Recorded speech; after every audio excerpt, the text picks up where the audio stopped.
आम्ही कोकणात राहतो. आम्ही कोकणातली माणसं.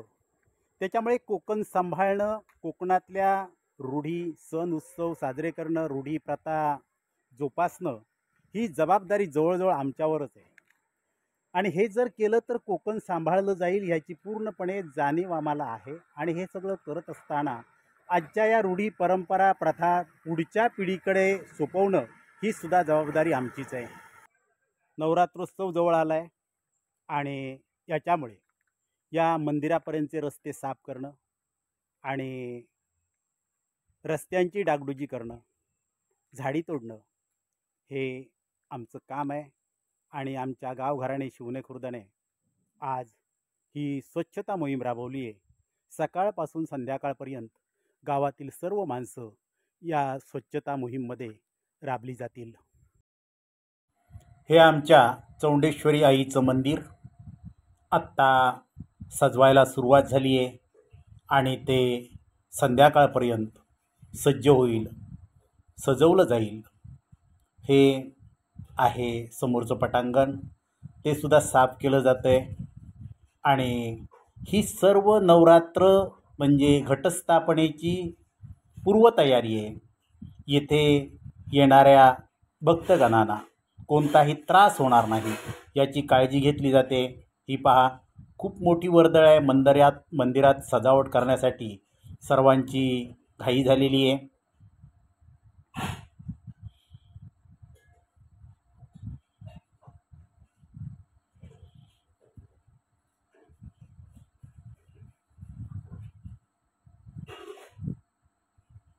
महिला वर्ग मंदिराच्या साफसफाईसाठी किंवा पटांगणाच्या साफसफाईसाठी येत आहेत.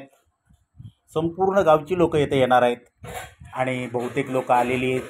सर्व साफसफाईला सुरुवात झालेली आहे. हा परिसर आणि समोर दिसतो हा गाडीतळ, कारण इथेच डांबरीकरण आलेलं आहे. डांबरीकरण रस्ता आहे हे पहा.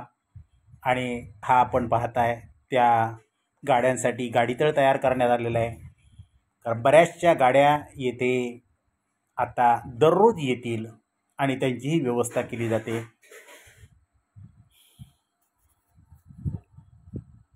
हा मुख्य रस्ता आणि मुख्य रस्त्यावरून हा एक छोटासा जो रस्ता डांबरीकरणात गेलं हे गेलं आमच्या मंदिराकडे. आणि या मंदिराचा जो रस्ता आहे त्याच्या बाजूला असलेली सर्व झाडी तोडून साफ केली जाईल, रस्ता साफ केला जाईल. कारण या मंदिरात जाण्यासाठी नवरात्रात खूप मोठी वर्दळ असते.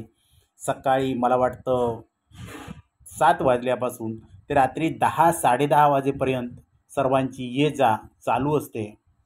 समोर रस्ता साफ करणारी लोक दिसत आहेत. गटागटाने लोक रस्ता साफ करतायत.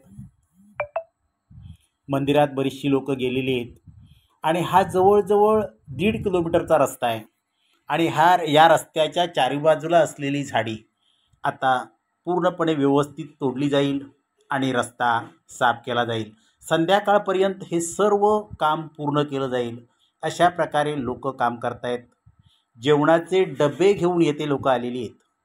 याच्यावरून आपण अंदाज करू शकता की आज पूर्ण दिवस श्रमदान होणार आहे. हे पहा, सर्व आपल्या कामात मग्न आहेत. टप्प्याटप्प्यानं लोक कामाला उभी आहेत, काम करतायत.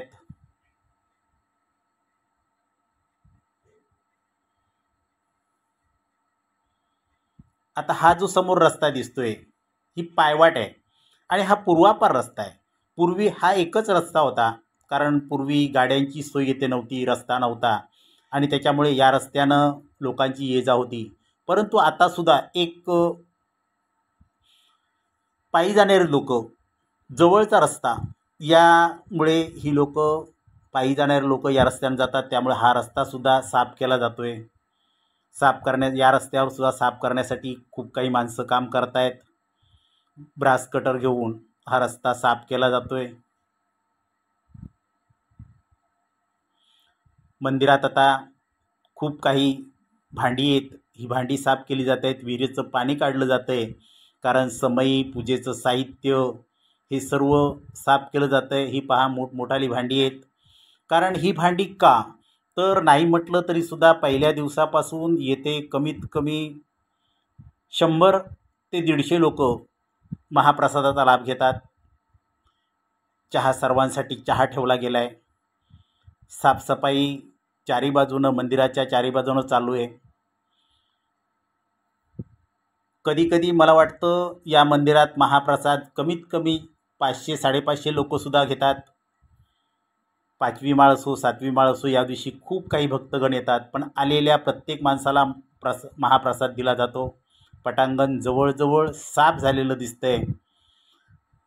मंदिरात सजावटीला बरीचशी लोक आहेत. सजावट केली जाते. बरंचसं सजावटीचं काम झालेलं आहे.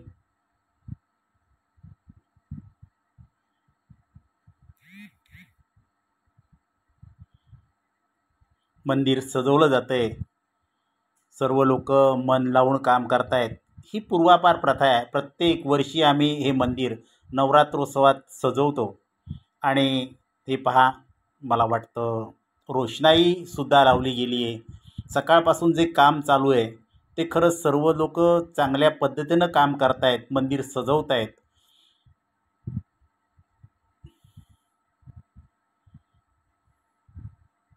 हा मंदिराचा जवळजवळ गाभाराच म्हणावा लागेल पूर्ण झालेलं आहे. आता मात्र फरशी पुसण्याचं काम चालू आहे. कारण मला वाटतं सर्व काही काम झालेलं आहे. मंदिर पूर्णपणे सजवून झालेलं आहे. हे पटांगण स्वच्छ करण्यात आलेलं आहे. सर्व रस्ते साफ झालेले आहेत. आणि आता मात्र घटस्थापना सोमवारी होणार आहे. त्या दिवसाची लोक वाट पाहत आहेत. लोक आता सर्व काम आटोपून घरी जायच्या तयारीत आहेत. आणि मंदिर पूर्णपणे सुशोभित करण्यात आले आहे. जरूर भेट द्या.